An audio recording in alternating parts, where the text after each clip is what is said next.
हमेशा हमें यही सिखाया गया है कि अगर वजन कम करना है तो बस अपना खाना आधा कर दो और ट्रेडमिल पर घंटों पसीना बहाओ, यानी कैलोरीज अंदर कैलोरीज बाहर, है ना। एक बड़ा ही सीधा सा गणित लगता है। लेकिन आज की इस गहन चर्चा में हम जिस बारे में बात करने वाले हैं वो काफी चौंकाने वाला है। बिल्कुल, और सभी श्रोताओं का स्वागत है इस चर्चा में, क्योंकि आज हम जिन स्रोतों और रिसर्च का विश्लेषण कर रहे हैं ना, वो एक बिल्कुल ही अलग ही तस्वीर पेश करते हैं।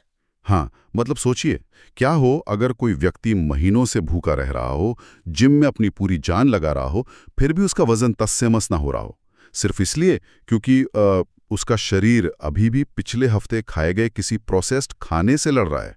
आज हमारा मकसद यही समझना है कि बिना किसी महंगी दवा या सप्लीमेंट्स के हम इस जिद्दी मोटापे को नेचुरल तरीके से कैसे हरा सकते हैं। ये वाकई एक बहुत ही दिलचस्प पहलू है जहां से हम शुरुआत कर रहे हैं। देखिए, अक्सर मोटापे को हम सिर्फ एक बीमारी या कॉस्मेटिक प्रॉब्लम मान लेते हैं, लेकिन अगर हम आज उपलब्ध डेटा और आहार विशेषज्ञों के एनालिसिस को गहराई से देखें तो मोटापा असल में कोई बीमारी नहीं है। तो फिर क्या है ये? एक तरह का सिम्टम? हाँ, आप कह सकते हैं कि ये शरीर का एक रिस्पॉन्स है। ये हमारी लाइफस्टाइल की गलतियों और शरीर के अंदर जमे हुए जो टॉक्सिन्स होते हैं ना, उनका एक सीधा परिणाम है। मतलब जब तक शरीर इस अंदरूनी गंदगी से निपटता नहीं है, तब तक वो फैट बर्न करने वाला स्विच ऑन ही नहीं होता। वो तो इसका मतलब ये हुआ कि हम शरीर को एक कार या मशीन की तरह ट्रीट कर रहे हैं कि बस फ्यूल कम डालो तो गाड़ी हल्की हो जाएगी। लेकिन असल में हमारा शरीर एक बहुत ही कॉम्प्लेक्स केमिकल फैक्ट्री है। चलिए इस गंदगी वाली बात को थोड़ा और गहराई से समझते हैं। जैसे एक बंद नाली में कचरा जमता है ना, और पूरे घर का सिस्टम खराब कर देता है। एकदम सही एनालॉजी है ये। हाँ, तो साइंस ये इशारा कर रहा है कि असली खेल पेट के अंदर यानी हमारी आंतों में चल रहा है। तो ये पेट की गंदगी हमारा वजन आखिर बढ़ाती कैसे है? यहाँ जो बात सबसे ज्यादा हैरान करती है वो ये कि हमारी जो पारंपरिक आयुर्वेदिक समझ थी और आज का मॉडर्न साइंस दोनों एक ही पॉइंट पर आकर मिल रहे हैं। आयुर्वेदा में इस जमे हुए कचरे को आमा कहा जाता है और मॉडर्न साइंस इसे मेटाबॉलिक वेस्ट या टॉक्सिन्स कहता है। अच्छा, तो ये बनता कैसे है? होता क्या है कि जब कोई रिफाइंड चीनी, मैदा या ढेर सारा पैकेट वाला प्रोसेस्ड खाना खाता है तो शरीर उसे पूरी तरह पचा नहीं पाता।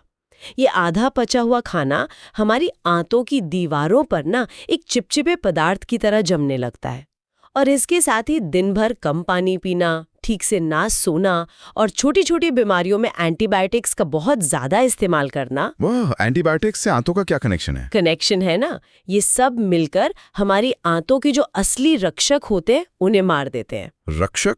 मतलब आप उन गुड बैक्टीरिया की बात कर रही हैं जिन्हें साइंस में गट माइक्रोबायोम कहा जाता है। बिल्कुल, हम अनजाने में अपने ही रक्षकों को खत्म कर रहे हैं। और अगर हम इसे थोड़ा बड़े पर्सपेक्टिव में देखें तो इसका असर सिर्फ कब्ज या गैस तक सीमित नहीं रहता। मेडिकल साइंस आज ये साबित कर चुका है कि इंसान के शरीर की 70% इम्यूनिटी यानी बीमारियों से लड़ने की ताकत 70%? वाह! हाँ, 70%। और उससे भी बड़ी बात, 90% सेरोटोनिन, जिसे हम हैप्पीनेस हार्मोन कहते हैं, वो हमारे दिमाग में नहीं बल्कि इन्हीं आंतों में बनता है। वेट, ये बहुत बड़ा पॉइंट है। 90% खुशी का हार्मोन पेट में बनता है।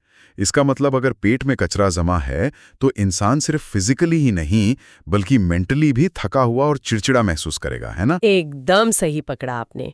और यहीं से मोटापे का वो चक्रव्यूह शुरू होता है। जब पेट का ये सिस्टम बिगड़ता है तो हमारा मेटाबॉलिज्म धीमा पड़ जाता है। शरीर के अंदरूनी अंगों में सूजन शुरू हो जाती है, जिसे मेडिकल टर्म में इन्फ्लेमेशन कहते हैं। अब इसको ऐसे समझिए, जब शरीर में इन्फ्लेमेशन होती है तो इम्यून सिस्टम उसे खतरे की तरह देखता है। अच्छा, तो शरीर का पूरा ध्यान उस खतरे से निपटने में लग जाता है। एग्जैक्टली। जब किसी शहर में आग लगी हो तो फायर ब्रिगेड सड़कों की सफाई थोड़ी करती है, वो तो आग बुझाती है ना। उसी तरह जब शरीर इस सूजन और टॉक्सिन से लड़ रहा होता है तो वो फैट बर्निंग की प्रोसेस को पूरी तरह रोक देता है। Make sense. हाँ, शरीर का सारा फोकस उस अम्मा यानी गंदगी से निपटने में लग जाता है। इसलिए जब तक आंतों की सफाई नहीं होगी, कोई चाहे दुनिया भर की डाइटिंग कर ले, शरीर 1 ग्राम फैट भी बर्न नहीं करेगा। ये वाकई उन ढेरों लोगों के लिए एक आहा मोमेंट होगा जो कम खाकर भी वजन नहीं घटा पा रहे हैं। उनका शरीर असल में फैट बर्न करने के मोड में है ही नहीं, वो तो सर्वाइवल मोड में अटका है। बिल्कुल। चलिए मान लेते हैं कि किसी ने अपना पेट साफ कर लिया, इन्फ्लेमेशन कम हो गई।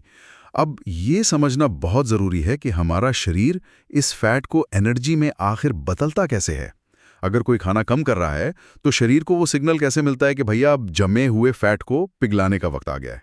इसके लिए हमें कैलोरी डेफिसिट और बेसल मेटाबॉलिक रेट के साइंस को थोड़ा समझना होगा। देखिए, बेसल मेटाबॉलिक रेट वो एनर्जी है जो शरीर को कुछ न करते हुए भी चाहिए होती है। जैसे जब हम सो रहे होते हैं तब भी दिल धड़क रहा है, फेफड़े चल रहे हैं, ब्लड फ्लो हो रहा है, इन सब कामों के लिए एनर्जी लगती है। यानी बैकग्राउंड बैटरी कंजम्पशन। हाँ बिल्कुल। जब हम बाहर से खाने के रूप में ज़रूरत से ज़्यादा एनर्जी डालते हैं तो शरीर बहुत स्मार्ट होता है। वो उसे फेंकता नहीं है बल्कि फ्यूचर के लिए सेव कर लेता है। जैसे हम लोग बैंक के सेविंग्स अकाउंट में पैसे जमा करते हैं। सही कहा। शरीर एक्स्ट्रा एनर्जी को सबसे पहले लिवर और मसल्स में जमा करता है। इस फॉर्म को ग्लाइकोजन कहते हैं। लेकिन ये सेविंग्स अकाउंट बहुत छोटा होता है।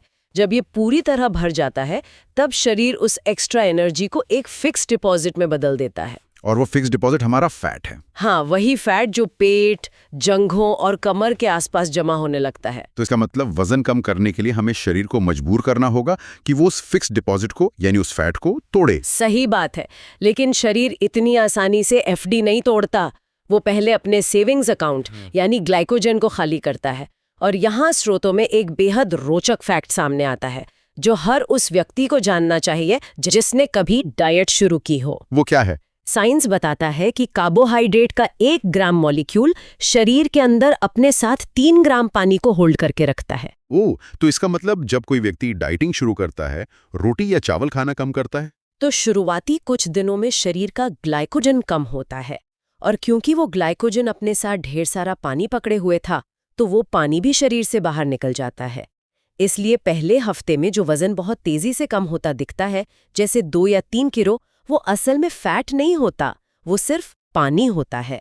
ये तो बहुत बड़ा धोखा है। मतलब लोग वेइंग स्केल पर वजन कम देखकर खुश हो जाते कि वाह, मेरी डाइट काम कर रही है। और फिर दूसरे हफ्ते जब वो पानी निकलना बंद हो जाता है और असली फैट जलने की बारी आती है, तो वजन का कांटा रुक जाता है। और लोग निराश होकर वापस पिज्जा और बर्गर खाने लगते हैं। यही सबसे बड़ी गलती होती है। असली फैट बर्निंग तो तब शुरू होती है जब वो शुरुआती वाटर वेट और ग्लाइकोजन खत्म हो जाता है। और इस असली फैट बर्निंग के बीच में एक बहुत बड़ा विलन खड़ा है जिसे हम इंसुलिन कहते हैं। इंसुलिन को लोग अक्सर सिर्फ डायबिटीज से जोड़कर देखते हैं, लेकिन असल में ये एक फैट स्टोरेज हार्मोन है। अच्छा, तो इंसुलिन वजन घटाने को एग्जैक्टली कैसे रोकता है? देखिए, हमारे शरीर में एक खास एंजाइम होता है जिसे हार्मोन सेंसिटिव लाइपेज कहते हैं। इसका एकमात्र काम है जमे हुए फैट को तोड़कर एनर्जी में बदलना। लेकिन शरीर का एक बड़ा स्ट्रिक्ट नियम है, जब तक खून में इंसुलिन का लेवल ऊंचा रहेगा तब तक ये फैट तोड़ने वाला एंजाइम पूरी तरह ब्लॉक रहेगा। तो इसे ऐसे समझ सकते हैं कि इंसुलिन किसी नाइट क्लब के बाहर खड़े एक सख्त बाउंसर की तरह है। जब तक वो बाउंसर वहां खड़ा है, वो उस एंजाइम को अपना काम नहीं करने देगा। वो किसी को भी उस वीआईपी रूम से फैट बाहर निकलने ही नहीं देगा। क्या शानदार एनालॉजी दी है आपने। बिल्कुल यही होता है। जब हम बार बार कार्बोहाइड्रेट्स या मीठा खाते हैं तो खून में शुगर बढ़ती है। उस शुगर को कंट्रोल करने के लिए हमारा पैनक्रियाज तुरंत इंसुलिन रिलीज करता है।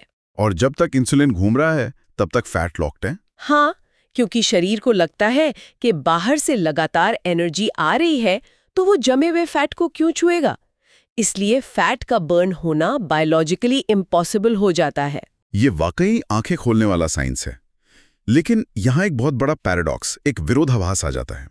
अगर हमें इंसुलिन को शांत रखना है ताकि फैट बर्न हो सके, तो फिर हमें खाना क्या चाहिए? क्योंकि बचपन से लेकर हर फिटनेस मैगजीन ने यही रटाया है कि अगर पतला होना है तो चिकनाई छोड़ दो, फैट बिल्कुल मत खाओ, 0 ऑयल कुकिंग करो। हाँ, और ये सबसे बड़ी गलतफहमी है। महीना, लेकिन जो स्रोत हम देख रहे हैं वो तो एक बिल्कुल अलग ही दुनिया की बात कर रहे हैं। उनमें साफ लिखा है कि शुद्ध देसी घी और नारियल का तेल वजन घटाने में असल में मददगार हैं।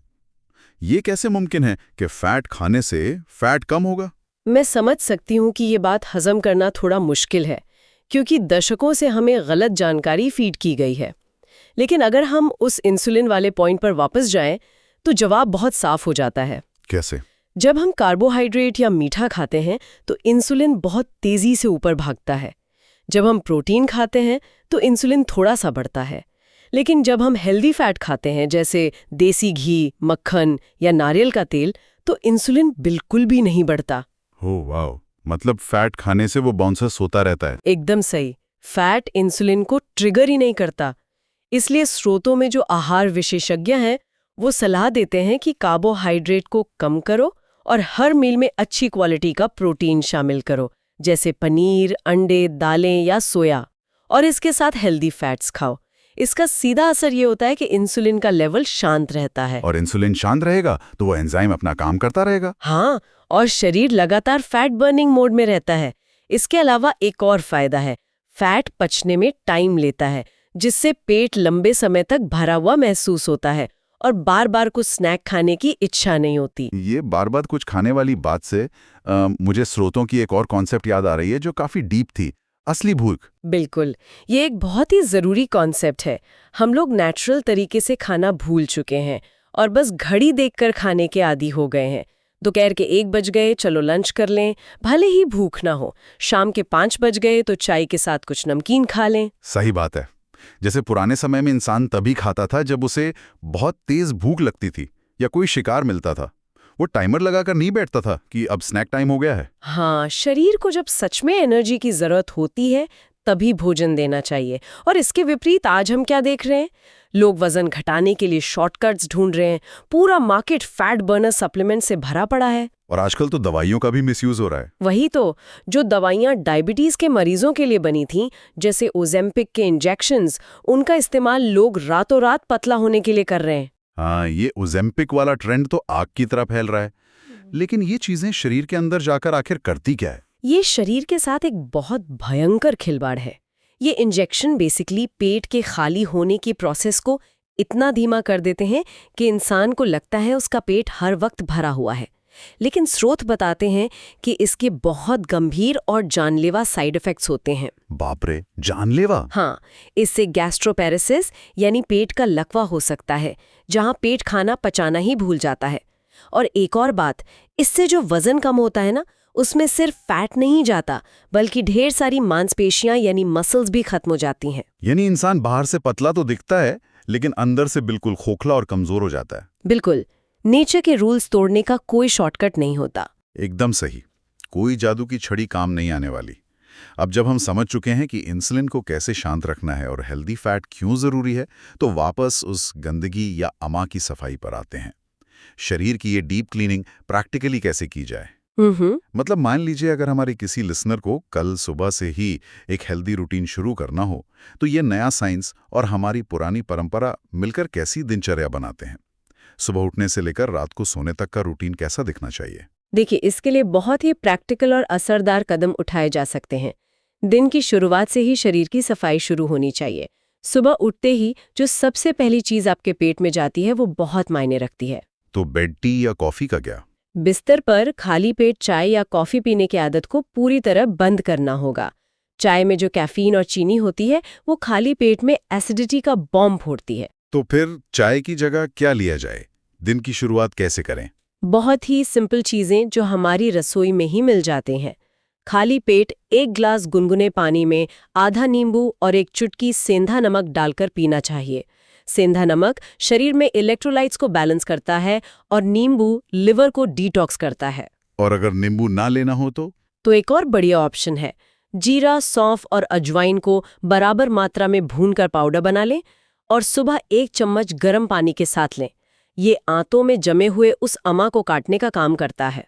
अच्छा, पर क्या इसके साथ कोई फिजिकल एक्टिविटी भी करनी है? क्योंकि सिर्फ पानी पीने से तो कचरा अपने आप बाहर नहीं आएगा ना। बहुत अच्छा सवाल है। इस डिटॉक्स पानी के तुरंत बाद सिर्फ 5 मिनट का कपालभाति प्राणायाम बहुत चमत्कारिक असर दिखाता है। सिर्फ 5 मिनट? हाँ, जब हम कपालभाति करते हैं तो पेट के अंदर की मसल्स में तेजी से कंट्रैक्शन होता है। ये आंतों की एक तरह से अंदरूनी मसाज है। ये जमे हुए टॉक्सिन्स को आंतों की दीवारों से ढीला कर देता है ताकि वो इजीली बाहर निकल सकें। बहुत खूब। तो सुबह की सफाई हो गई, अब आते हैं नाश्ते पर, क्योंकि सफेद ब्रेड और मीठे जैम का तो इस नए रूटीन में दूर दूर तक कोई काम नहीं लगता। सफेद ब्रेड तो वैसे भी आंतों में जाकर गोंद की तरह चिपक जाती है, तो उसे तो भूल ही जाइए। हेल्दी ब्रेकफास्ट के लिए हमें वापस अपने मोटे अनाज की तरफ लौटना होगा। स्रोतों में इसका काफी जिक्र है, जैसे जौवर, बाजरा, रागी और जौ का आटा।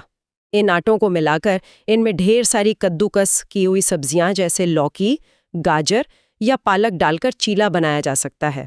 या फिर ओट्स का ऐसा पराठा जिसमें नम मात्रा का घी हो। इनमें भरपूर फाइबर होता है। और फाइबर आंतों के लिए अच्छा होता है। हाँ, फाइबर वो झाड़ू है जो आंतों को साफ करता है और इंसुलिन को एकदम से बढ़ने नहीं देता। चलिए, खाने की बात तो हो गई, पर पानी पीने का क्या नियम है? एक पॉइंट जो हमेशा कंट्रोवर्सी में रहता है कि खाना खाते समय पानी पीना चाहिए या नहीं। देखिए, इसमें कोई कंट्रोवर्सी नहीं है, ये बिल्कुल क्लियर साइंस है।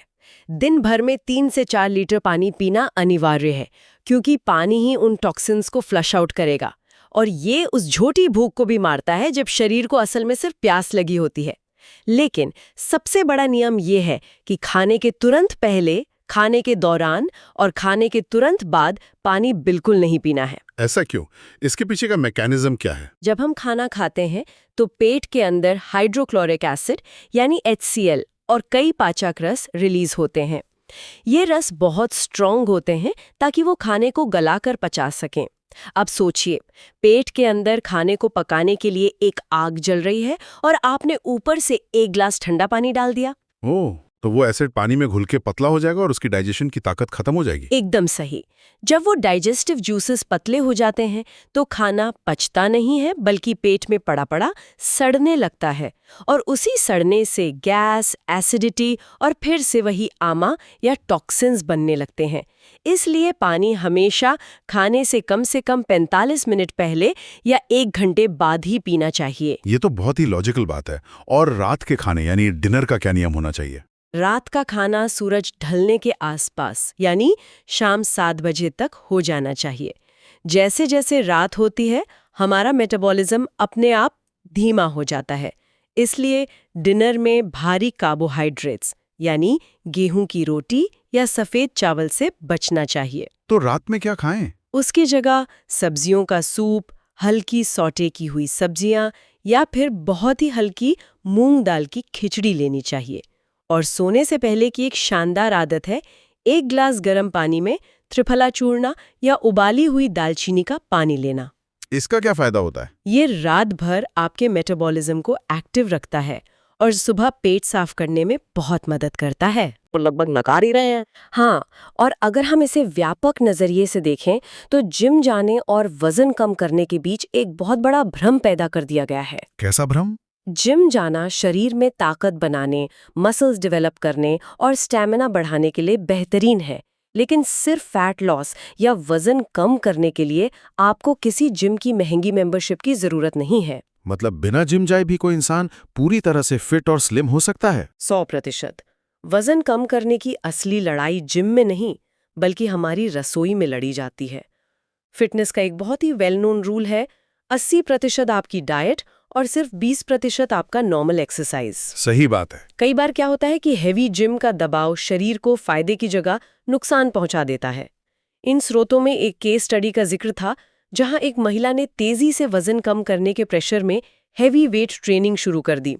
नतीजा ये हुआ कि उस दबाव के कारण उनके C-सेक्शन डिलीवरी के टांके अंदर से खुल गए और उन्हें तुरंत हॉस्पिटल में भर्ती होना पड़ा। बाप रे, ये तो बहुत डराने वाली बात है।